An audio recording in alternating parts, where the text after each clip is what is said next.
Hello,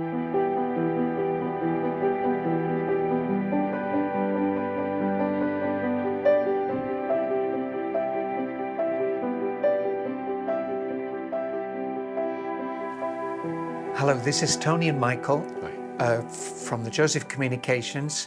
We're doing question and answer in the section we call Soul Group Insights. And Michael, I've got a great question here from Barbara Tenwald. Hi, Barbara. Hello, Barbara. Again, thank you for all you are doing. Thank you. The question, in rereading your books now for the third time, I have a question that keeps coming up. Jesus said, "What we bind on earth, we bind in heaven. What we lose on earth, we lose in heaven. For this reason, I had believed in our need to reincarnate to clear our misplaced use of energy at its worldly source. If we don't need to come back, do we still need to clear our karma from earth, from the cleansing spheres? Or does our lack of presence in 3D just nullify it?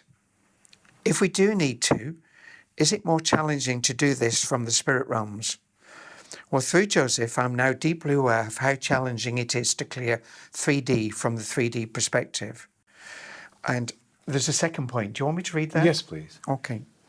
So the second point, before my husband recently died, I'm sorry about that, Barbara, he promised not to return to wait for me, but to come over there. I must say, I feel the ego's pull with all kinds of thoughts of how we could have done this and that better. And wouldn't it be great to try again? Thanks to Joseph, I quickly correct my thinking each time, but I do feel the power of the pull, the juice of the challenge. Barbara. Okay. Karma and the cleansing spheres. We take with us our experience on earth. If we come back into an earthly body, we attract from the ether around us the record, the vibrations that were around us in past lives. So karma sort of is attracted to us. We're magnetic in that respect.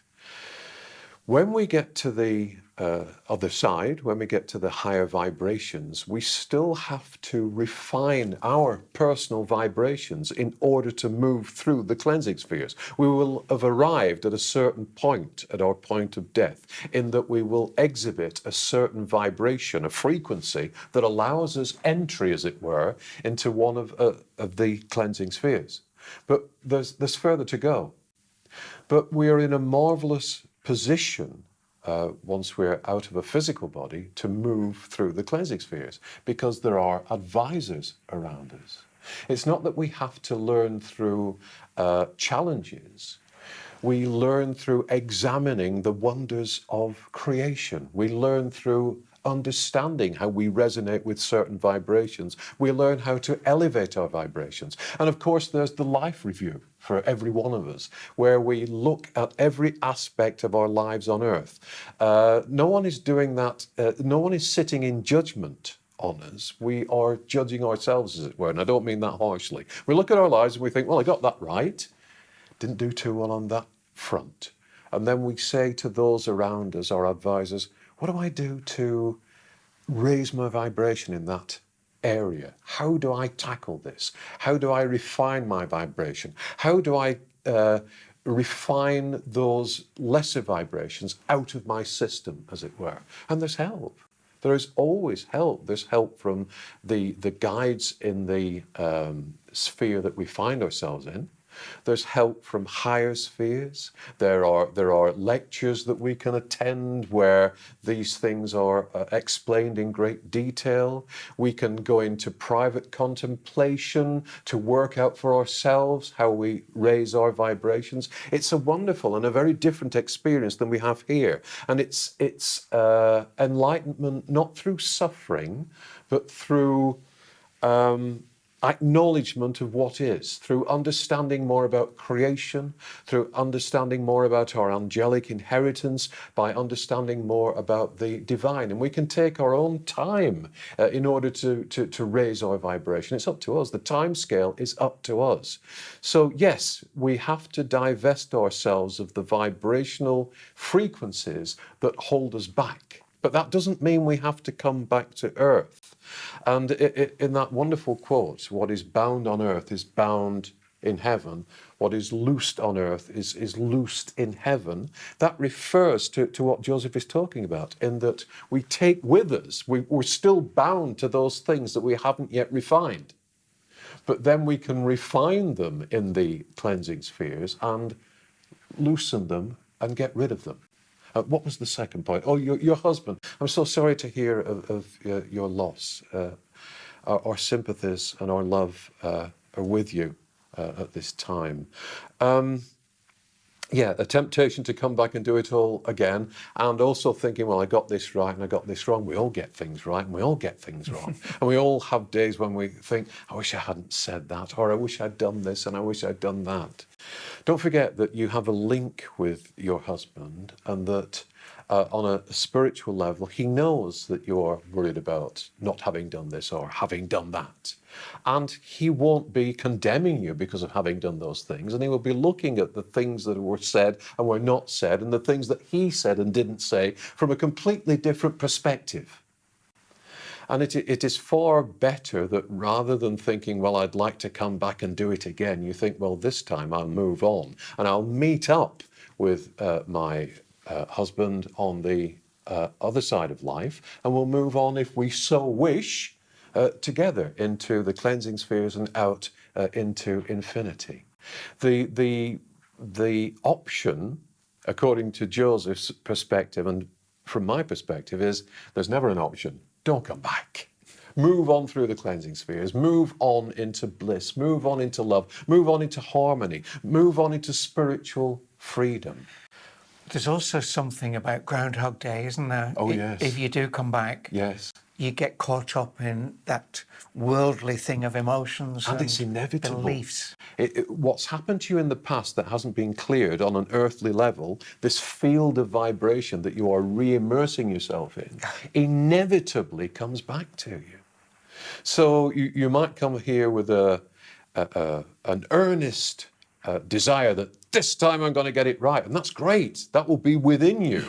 But around you, there is this murkiness, this pool of vibration that hasn't dissipated from the last time you were here, and the time before that, and the time before that. And those things are attracted to you because they're of a similar vibration to you. So inevitably, as you re-immerse yourself in the lower vibration of physicality, you attract what has not been cleared in that vibration of physicality towards yourself. And then it becomes difficult to get it right this time again.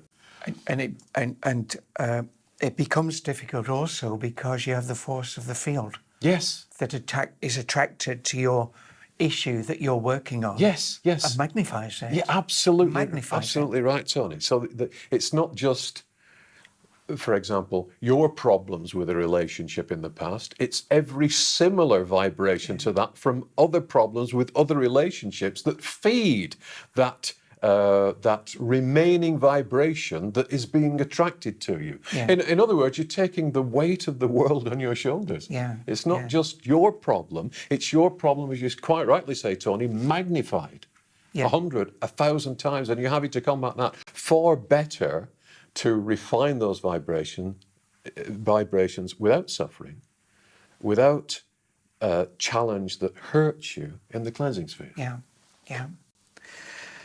Barbara, just a quick last word.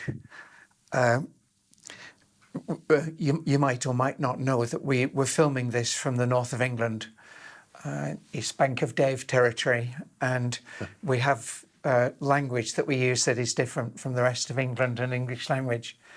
And when my father died at an elderly age, and he'd been in textiles all his life, just before he died, I'd sat down with him and given him my version of what happens when you die. And please don't come back. I said, it's not advisable to come back. And so he died. And then a few weeks later, Michael came in and he said, you probably won't even remember this, Michael. No. And Michael said, there's a man here, I think it's your dad. And Michael always gives you evidence. So I got the evidence that it was definitely my father.